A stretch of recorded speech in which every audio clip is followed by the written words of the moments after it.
Humanity, once thought to be a sleeping giant, had always remained a quiet force in the galaxy, silent but powerful. The Terran, the human supreme trading power, had built their empire on their ability to get anything, anywhere, with their incredible X-class superfreighters that could carry more than 1 billion tons of raw materials and luxury goods. For centuries, no one could challenge their dominance.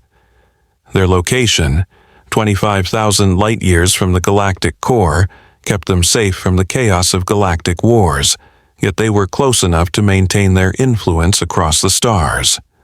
The Terran, proclaiming themselves pacifists, had remained neutral, refusing to interfere with galactic politics. But when the Tit-Unk War broke out, the Terran made a crucial decision, one that would change everything. They traded with both sides, offering aid to the civilians, ensuring their survival.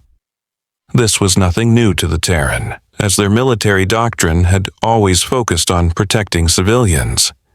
It was a principle born from their own dark history, a war to end history, one that ended abruptly 100 years before first contact, and a new government was forged with the protection of civilians as its highest priority. To the galaxy, this idea was foreign. In most wars, once conflict starts, no one is safe. But the Terrans' refusal to harm civilians set them apart. Then, the unthinkable happened. The Tit forces bombed IMA, a civilian target, and the Terran, true to their word, stopped all shipments to Tit territories. They even turned back ships already in transit. The Tit government was furious, seeing this as an act of betrayal. But the Terran were untouchable, too far removed for anyone to retaliate. And so, the galaxy watched as the Tit Empire descended into civil war. The Terran, however, couldn't stand idly by, knowing that their actions, though made out of compassion, had led to unimaginable suffering. Yet, when they attempted to help, the Tit public rejected their peace, and the Terran realized something. The galaxy didn't think like them. Their ideals seemed crazy, out of touch with the harsh realities of war, and so the Terran continued to trade, keeping to their neutrality. But something changed. The galaxy began to see them as weak, easy targets, there for the taking. Within range of their vast, isolated borders, two empires saw an opportunity. The Fava Empire, hostile to the Terran, and the District Empire, neutral but militaristic. The Fava had been at odds with the Terran for years, their close calls growing more frequent. But things took a darker turn when a supernova destroyed much of the Fava's food supply, sparking a devastating famine. Desperate, they began sponsoring attacks on Terran freighters, hijacking them for food and resources. These peaceful raids escalated, and before long, the Fava was engaged in a covert proxy war with the Terran, a war the Fava didn't even realize they were fighting. The tipping point came when the Fava massacred a Terran crew in cold blood. The Terran, furious, demanded the immediate surrender of those responsible. But the Fava, in a stunning act of defiance, refused. They claimed not to know who the attackers were, hiding behind empty excuses. The Terran, now pushed to the brink, declared that if the Fava did not surrender those responsible, war would be inevitable. The Fava, arrogantly dismissing the Terran's threats, mocked them, but they had miscalculated. The Terran were done being passive. The next move was shocking. The Terran launched a brutal attack on Fava forces, striking swiftly and with deadly precision. The galaxy trembled at the might of the Terran. Their message was clear: never underestimate humanity. The Terran had awakened.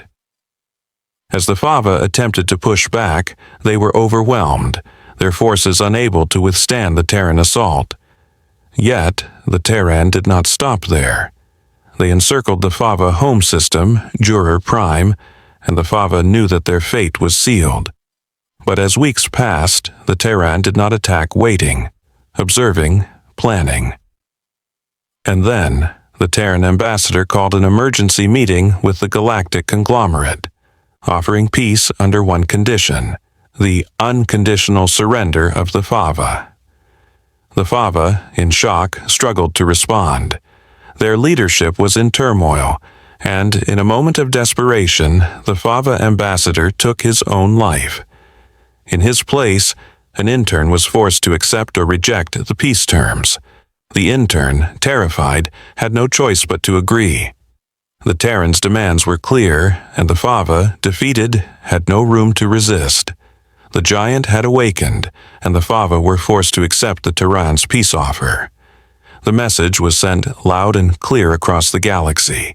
Humanity had proven that their strength was not in their ships or weapons, but in their unwavering resolve, their determination to protect their ideals, even if it meant facing the consequences head-on. As the Terran forces retreated, leaving only one message in their wake, the galaxy shuddered. May we hope that the giant of war may never awake, for we all saw the might of the giant and the power it wields. May it only grumble and snore in its long sleep, for we must strive to keep it asleep. One day, it might once again walk this earth to spite us all. What no one expected was how quickly the Terran had moved. Within weeks, a massive fleet of ships, faster than light, converged on Fava space. The galaxy could do nothing but watch as the Terran forces tore through everything in their path, crushing Fava defenses and taking system after system in their wake. The Fava, realizing too late the extent of the Terran's power, found themselves trapped. For those who survived, the images of the Terran's approach were a haunting reminder of the price of underestimating humanity. The galaxy, shaken by the force of the Terran's wrath, would never forget. Humanity had awoken, and there was no turning back. The sleeping giant had stretched, and the entire galaxy would feel the consequences of its might.